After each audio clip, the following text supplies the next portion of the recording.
Assalamualaikum warahmatullahi wabarakatuh.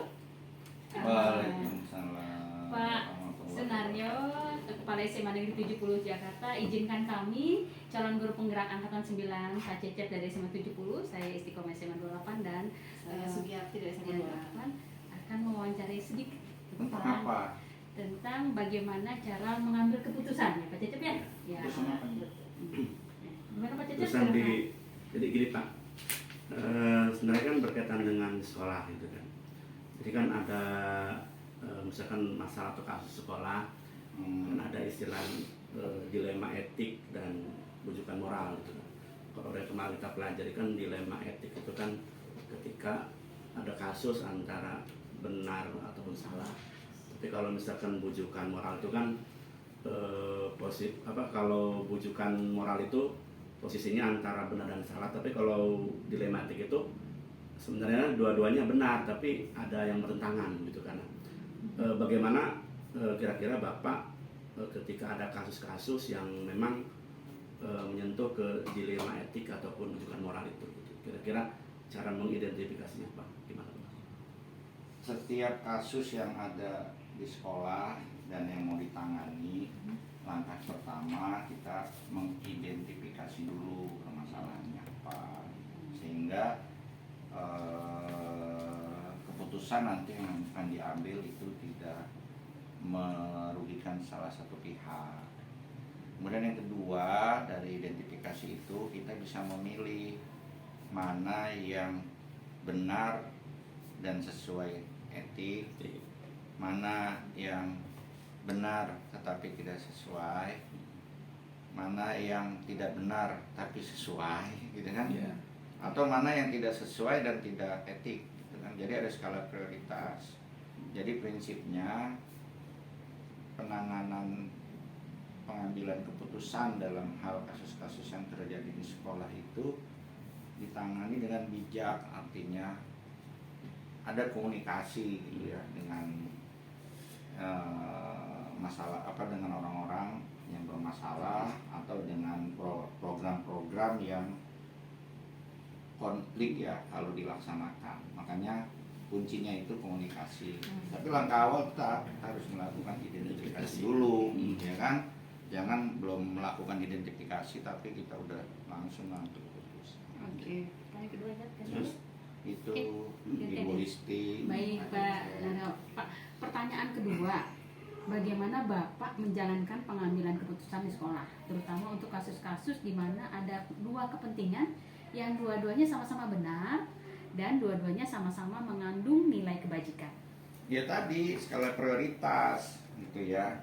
Mana yang prioritas, mana yang tidak prioritas. Kalau dua-duanya benar kan berarti harus ada skala prioritas, mana yang harus didahulukan gitu.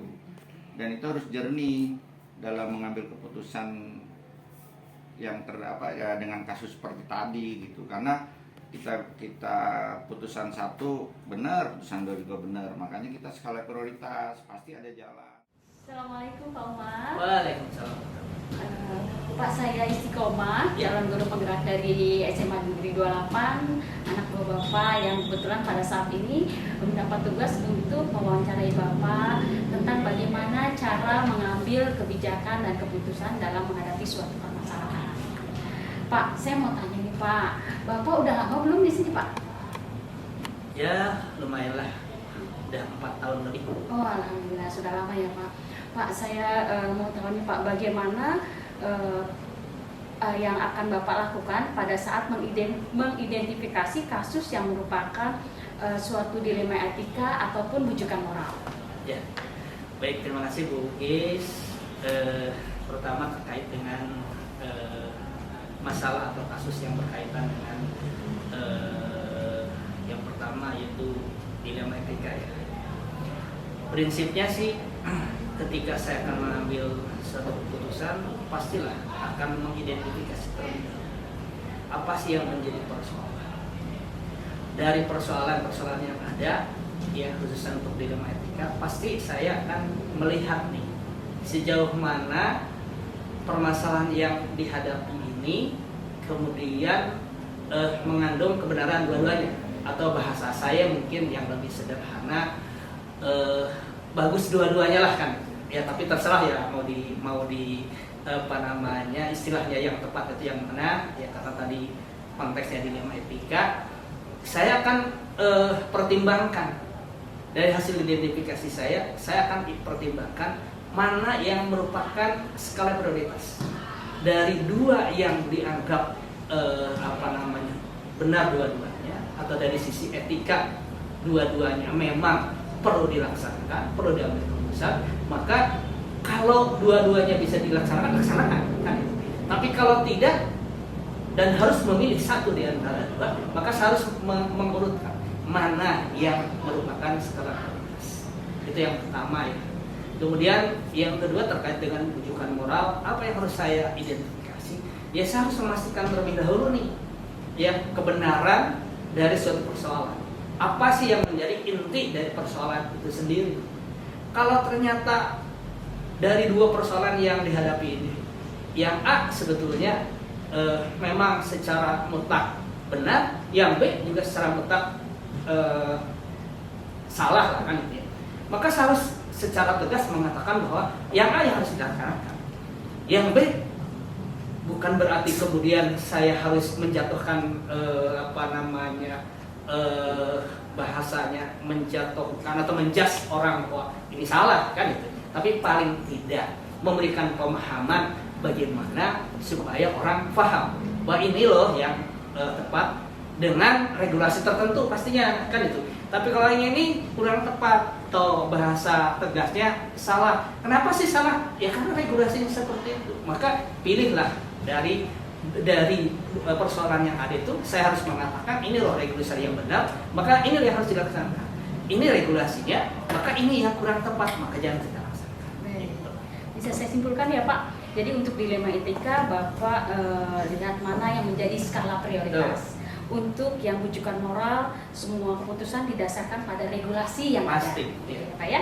Oke. Yang kedua nih Pak, pada saat Bapak mengambil keputusan di sekolah, Ya. terutama untuk kasus-kasus di mana ada dua kepentingan yang sama-sama benar atau sama-sama mengandung nilai kebijakan, itu bagaimana cara mengambilnya? Ya, yang pertama saya akan menganalisis dulu secara personal saya dulu ya, sebagai leader, sebagai kepala sekolah. Saya pelajari dulu. Kemudian setelah saya mempelajari, kemudian saya akan diskusi dengan tim manajemen. Saya ajak diskusi tim manajemen. Ini ada persoalan begini, ya. Menurut teman-teman seperti apa? Saya sampaikan persoalannya, kemudian bagaimana kita harus mengambil keputusan secara bijak. Kalau tadi misalnya dilema etika dua-duanya benar, kemudian saya katakan ini loh. Apa namanya harus kita ambil. Tidak mungkin kita ambil dua-duanya karena kita perlu mengambil skala-skala prioritas. Menurut teman-teman mana yang sekiranya apa namanya harus kita ambil? Saya lempar dulu ke teman-teman, tapi di sisi lain saya harus memberikan penjelasan kepada teman-teman. Nih kalau memilih ini maka konsekuensinya ini. Kalau memilih yang ini maka konsekuensinya. Yuk teman-teman silakan kita curah pendapat. Bagaimana kita mengambil sikap dari dua hal yang tadi.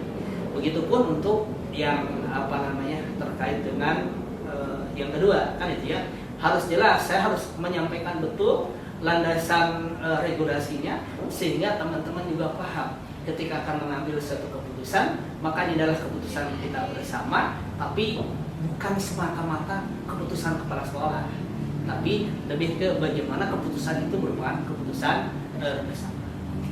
Bisa saya simpulkan ya Pak. Jadi yang pertama jika menghadapi suatu permasalahan, yang pertama Bapak akan menganalisis secara personal. Yeah. Nah yang kedua, jika itu harus butuh diskusi maka akan didiskusikan dengan tim manajemen dan dengan disertai dengan penjelasan dan konsekuensi yang akan diambil. Oke, pertanyaan ketiga Pak. Langkah-langkah atau prosedur apa nih yang biasanya Bapak akan ambil pada saat mengambil suatu keputusan? Ya, sebetulnya rangkaiannya hampir sama dengan yang kedua kan. Jadi saya akan mempelajari atau mengidentifikasi masalahnya dulu kan. Saya identifikasi, kemudian saya pelajari kan. Ini apa sih yang menjadi persoalan kan? Nah, kalau sudah saya pelajari, kemudian apa sih yang menjadi landasannya, apa yang menjadi regulasinya, Nah, tahapan berikutnya baru saya akan diskusikan tuh dengan tim manajemen. Jadi kalau ditanya prosedurnya apa yang biasanya saya lakukan, itu tadi. Yang pertama saya akan kaji secara personal, kemudian saya mempelajari betul tentang regulasi yang akan dijadikan sebagai landasan untuk mengambil suatu keputusan. Menurut hemat saya, apapun keputusannya, ketika didasari oleh landasan regulasi, itu akan lebih mudah untuk menjelaskan kepada siapa saja. Nah, begitu saya sudah menganalisis, sudah mengidentifikasi, kemudian saya sudah mempelajari, kemudian saya diskusikan dengan tim manajemen, kemudian saya berikan penjelasan kepada tim manajemen, ini persoalannya, hasil identifikasi saya seperti ini, kemudian ini landasannya. Yuk, menurut teman-teman bagaimana? Jadi semuanya tetap dengan regulasi yang menjadi dasar dari semua keputusan yang Bapak ambil ya Pak ya. Oke, lanjut Pak. Hal-hal apa saja yang selama ini Bapak anggap efektif pada saat pengambilan keputusan, baik itu yang fokusnya ini pertanyaan pertama itu tentang dilema etika, tentang benar dan benar tadi. Ya, menurut hemat saya sih, ketika saya mengambil satu keputusan yang dianggap efektif, saya harus tahu betul persoalan itu. Maka mengidentifikasi persoalan itu sangat penting ya untuk mengambil keputusan yang efektif. Yang berikutnya tadi, landasannya adalah regulasi. Sehingga apapun keputusan yang diambil ketika didasarkan pada regulasi, maka insya Allah keputusan itu akan lebih efektif. Tambah lagi, jangan juga bahwa segala keputusan seolah-olah menjadi kewenangannya kepala sekolah. Jangan juga kan. Maka biasanya saya menganggap efektif itu ketika saya sudah mempelajari, mengidentifikasi, mempelajari regulasinya, kemudian saya ajak diskusi tim manajemen. Itu yang menurut hemat saya efektif. Sehingga tim manajemen itu sudah tahu, dia akan menjawab seperti halnya yang saya sampaikan ketika keputusan yang diambil itu ternyata sudah disepakati. Satu suara berarti Betul. ya Pak ya, jadi nggak ada suara yang lain. Oke. Yang kelima Pak, kira-kira tantangan apa Pak yang pernah Bapak hadapi pada saat Bapak mengambil keputusan? Ya, kan suara orang itu banyak kan gitu ya. Pendapat orang itu banyak. Kalau di tim manajemen sih sebetulnya karena cuma beberapa orang ketika akan mengambil suatu keputusan, ya sebetulnya ketika kita jelaskan biasanya sih relatif lebih mudah. Tantangan itu akan dihadapi oleh seorang leader, oleh seorang kepala sekolah ketika teman-teman guru baru mendapat informasi sepihak atau baru sepotong-sepotong lah kan itu ya, atau belum utuh ya. Sehingga tantangan bagi kepala sekolah bagaimana mengambil keputusan plus memberikan penjelasan yang utuh kepada warga sekolah ketika kita mengambil suatu keputusan. Saya simpulkan Pak, jadi yang pertama, yang tantangannya adalah bagaimana kita bisa menyatukan suara dari seluruh guru dan stakeholder yang ada di sekolah begitu ya Pak ya. Oke, pertanyaan keenam Pak, masih ada 3 lagi nih. Kira-kira Bapak ada nggak tuh jadwal atau tata kala untuk penyelesaian suatu masalah? Jadi misalnya kasusnya Bapak terjadwalkan hari ini itu ada. Ya, secara jadwal tetap sih tidak. Tetapi saya biasanya atau membiasakan diri ketika ada yang harus saya selesaikan, maka saya agendakan segera. Kan misalnya katakanlah ada yang harus diselesaikan di hari besok, kebetulan mendapatkan suatu persoalan di sore hari, maka biasanya tuh malamnya saya sudah mengidentifikasi, kemudian saya mempelajari, kemudian menelaah apa yang harus saya lakukan, langkah apa yang harus saya lakukan, maka saya malamnya langsung men-share ke teman-teman di manajemen. Besok kita koordinasi ya pukul sekian. Kan? Jadi secara tetap sih saya tidak punya jadwal karena begitu banyaknya jadwal kepala sekolah. Tetapi saya berupaya untuk menyelesaikan apapun dengan segera. Jadi intinya tidak menunda waktu manakala ada permasalahan yang harus diselesaikan itu ya Pak ya. Yang ketujuh, adakah seseorang atau faktor-faktor apa yang selama ini bisa mempermudah atau membantu Bapak dalam mengambil keputusan, misalnya seorang terdekat atau pimpinan atau bagaimana? Ya, secara khusus sih tidak ada. Tetapi prinsip saya berupaya untuk menjadi pendengar yang baik. Artinya saya tidak memilih ini yang paling ini yang kurang. Bagi saya siapapun kalau pendapatnya baik dan itu bisa diimplementasikan, kenapa tidak? Kan termasuk dalam mengambil keputusan. Biasanya saya bukan semata-mata mendengarkan atau berdiskusi dengan tim manajemen. Saya pun berupaya untuk mencari informasi, mendengarkan pendapat teman-teman, kan itu ya.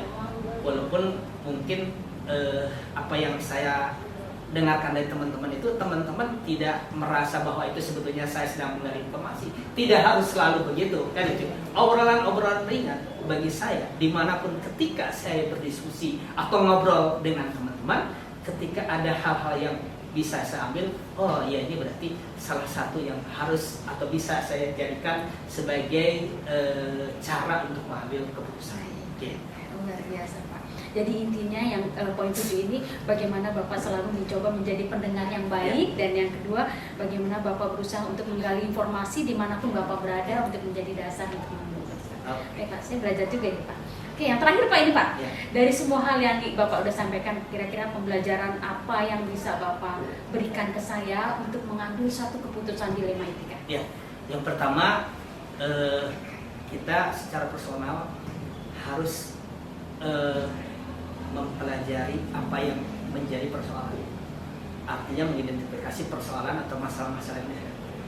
Yang kedua yang dijadikan sebagai landasannya adalah regulasi. Oke.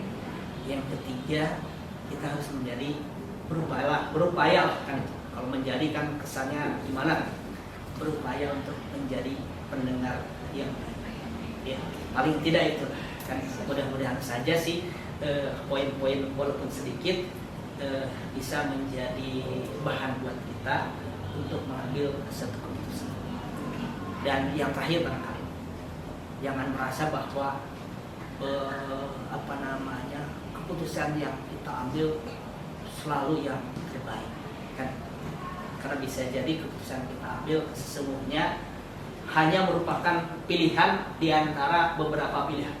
Ya, walaupun ya pilihan yang kita ambil sesungguhnya adalah pilihan yang terbaik di antara yang baik. Bisa saya simpulkan ya Pak, bahwa ketika kita menghadapi suatu permasalahan, yang pertama adalah kita mengidentifikasi masalahnya itu apa, kita pelajari dan didasarkan pada regulasi ketika kita akan mengambil suatu keputusan akhirnya. Bapak terima kasih untuk waktunya, semoga menjadi jalan kebaikan, keberkahan buat saya dan juga buat Bapak. Terima kasih Pak ilmunya. Oke. Thank you.